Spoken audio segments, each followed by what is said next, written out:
Welcome to Overwatch, and welcome to a quick McCree game. I wanted to get some time in on the new patch. I've been trying out McCree a bit, I've been trying out Widowmaker a little bit as well.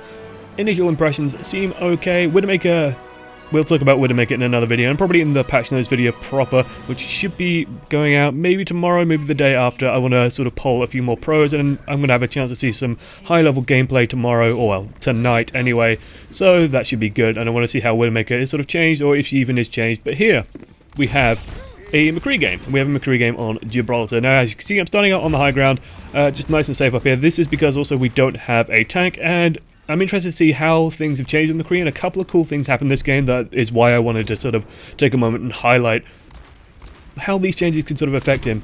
I also want to know about you guys, what you guys think about the changes. Put it in the comments.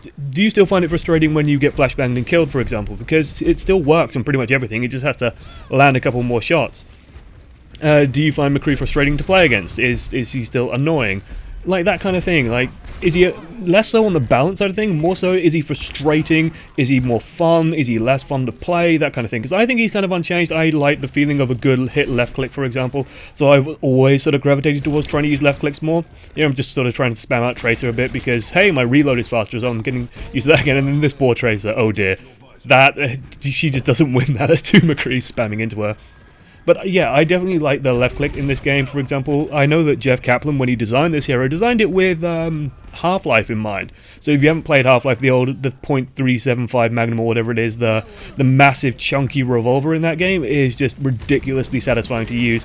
And that poor Roadhog, like two McCrees, double McCree, is still going to be pretty damn powerful in melting tanks. One things that I've noticed, for example, is yeah, he's a lot worse against tanks. He can still deal a lot of damage, but he's still pretty damn dangerous. People also have highlighted that, and you know, everyone's pretty quick to realize that two headshots, for example, will deal more damage than the right-click combo in most cases. The problem there, and actually in less period of time as well, the problem there is that the flashbang wears off before you can land double headshots, and honestly I just find it easier just to use the right click and then roll and reload if I have the opportunity. Sure, it's more efficient to headshot, and I'm going to practice that more, but honestly it's not too bad. Here I'm doing something interesting, by the way, which is trying to spam the Widow out, simply because it makes it easier for other people to spam the Widow out. If she's the only threat around, I mean, okay, Roadhog sneaks in the side, but if she's the only threat here, then everyone just needs to be putting damage on her, because it's night and day the difference between Widow not being spammed at and Widow being spammed at. You can't afford to move around, and now that she can dodge less with the nerfs, doing that and keeping pressure on Widowmakers is so important. Super, super important.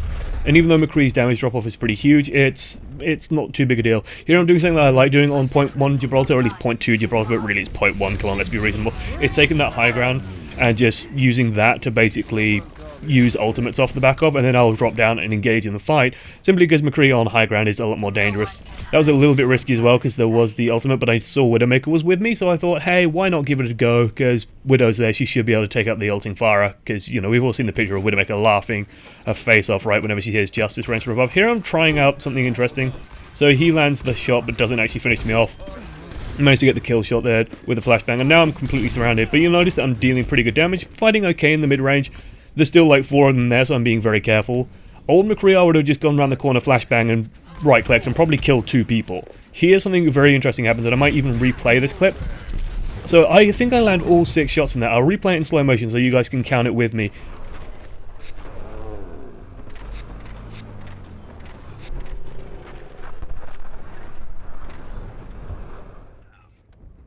That was fascinating, because that meant Mercy healing her was enough to keep her alive during all that. I want to count how many shots landed, and I'll put it up on the screen as well as nice graphics. I can't do it right now because I just want to get through the entire match. But if someone being healed can survive flashbangs, that's pretty huge. I might have missed 1 or 2 shots. I have to have missed 1 or 2 shots. Here I'm basically trying to swap what I'm doing now, as we have a Salty 76 to handle the front. Widowmaker should in theory be able to sort of help handle their Widowmaker. Is I want to be dealing with this Tracer more. So if I can keep this Tracer pinned back and get Party Maker in the fight here, the Zenyatta, then Zenyatta can suddenly nullify the threat that Roadhog is, and basically also make Farah's life incredibly difficult.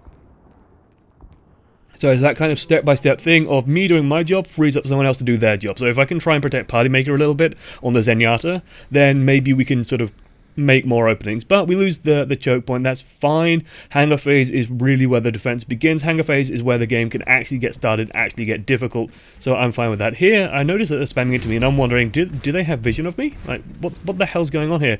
And I go out a little bit too early. I'm fine actually doing this engagement, going up against the Widow, but what I don't realize is that everyone down below is just staring at me, basically.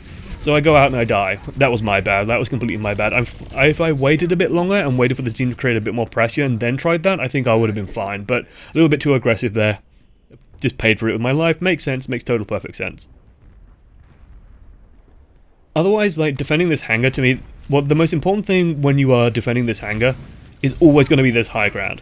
And I'm going to use this route in this game a couple of times, by the way, where you can get anyone on top of the shuttle, because being on top of the shuttle is super important. It lets you reposition very quickly, gives you clear sight lines on just about everything. I'm going to drop down because I have a Deadeye, and I can see that, hey, there's a Mercy over there. I threw the flashbang there just because I thought he was going to come to the door. He just decided to go for the large health instead, and then I totally waste that. I should have just saved it. I don't know why I do this, but sometimes I just go for Deadeyes that really I don't need to go to. I think it's just because I'm used to McCree Ultimate building so quickly that, honestly, you can waste them. Now, it's actually a little bit harder to build them, so I need to be a bit more careful about that, which is good, right? Because Deadeye is super powerful. You shouldn't be able to spam it away. But now that you're dealing less damage, you get less of them, so it makes sense. Otherwise, I'm just going to stay on this high ground. I know McCree isn't the best at sort of this long-range style of engagement, but as long as I'm back here, they can't get to the point. And what I'm really waiting for is Tracer to reveal herself. We can see where she is over there, so she's not involved in the enemy team, so she can't do anything. Otherwise, I'm just going to stay back here near the health pack, nice and safe, so I can keep myself healed, because Zenyatta isn't the greatest solo healer in the game, and he's also not been the most, say, aware. Now Tracer's coming in. Now I need to be a bit more careful and a bit more considering, do I drop down? No, I'll pick off that Farah instead and just lay damage into the hog, the street pig below. And what we're doing here is just buying time. Again, going to use this the healing field from the Soldier 76, just stay alive a bit longer, stay in the fight, and then try and spam this Widow out. What you'll find is, if I'm playing Widowmaker, for example, I love it when other people do this. Even if you get her to half, it just sets me up so easily as the Widow that I can just get some quick and easy kills, and there's no big problem there. Thought she was going to drift towards me, so I threw the flashbang just to see. There's no big waste if I didn't hit anything with it, so why not? And then just plucked the Farah out the sky. Nice and simple, nice and easy kills. Otherwise, I'm liking new McCree here. Oh, if I aimed a little bit more carefully, I probably could have just picked her off in 2 headshots, but still, get a super low. But here, I'm stuck now because I can see the chevrons of the rest of my team are miles away. The enemy team's coming in. I knew I was dead. I couldn't go up on the high ground because they were probably waiting for me there, and Widow's probably waiting for me as well to poke out.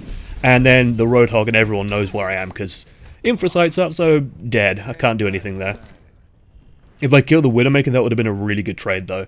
Unfortunately, didn't manage to do it. Still, Deadeye is good to go. I always just want to get onto the high ground, get in position to use that. They are pushing like crazy, and there's a Tracer here. Just spamming away, just hoping to land a couple of hits and then get caught in the back, and that's it for the hangar phase. Now's when we really start struggling on this map, though. Because we have no tank, and because, let's be honest, our Widowmaker's been losing to theirs, we are in a really awful position for holding this. I think they also swap up fairly soon. Yeah, they swapped into a Winston, which is going to give us even more trouble, because we're relying on a Zenyatta for healing.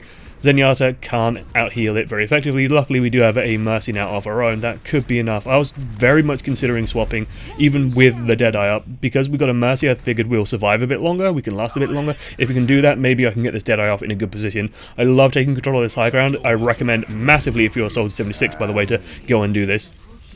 I dropped that simply because it might have been enough to break the barrier if 2 people stood under it, so it'll get rid of that immediately, get a free kill on the Tracer, no problem, and just give some backline pressure. But now we're really struggling. Winston's in our backline, we have nothing really to deal with that except for 76, and me, technically, but both of us are trying to deal with the front line at the same time, so it's all a bit overwhelmed. And we're not winning on any front. So I'm going to swap to a front line so that we can just stall a little bit, try and stop some of the hooks coming through, try and stop some of the rockets coming in, try and stop some of Widowmaker's damage, for example. Best way to stop rockets coming in, of course, is to kill the Farah. And then I get caught up fighting this Tracer because no one else can, and she's going to kill the shit out of everything. Unfortunately, everyone's dying on the point, so down we go. Still, that was a quick look into a little bit of McCree gameplay on the new patch. I kind of like him now. I still think he's fine. Like, I was using left click a lot already. I need to practice using it even more, but it feels pretty good. Like, I kind of like it. And also, something you don't see every day, play the game from Symmetra. I love watching Symmetras get stuck in. Like, when you start dealing damage to Symmetra, trust me, it's huge. And in these tight environments especially, it's really damn strong. Like, she's doing 120 damage a second right now. You don't survive that, and it's not exactly difficult to land the hit once you're in range, so that's really cool. Yeah, thanks for watching to the end. I've been Josh, one voice amongst many. Toodles.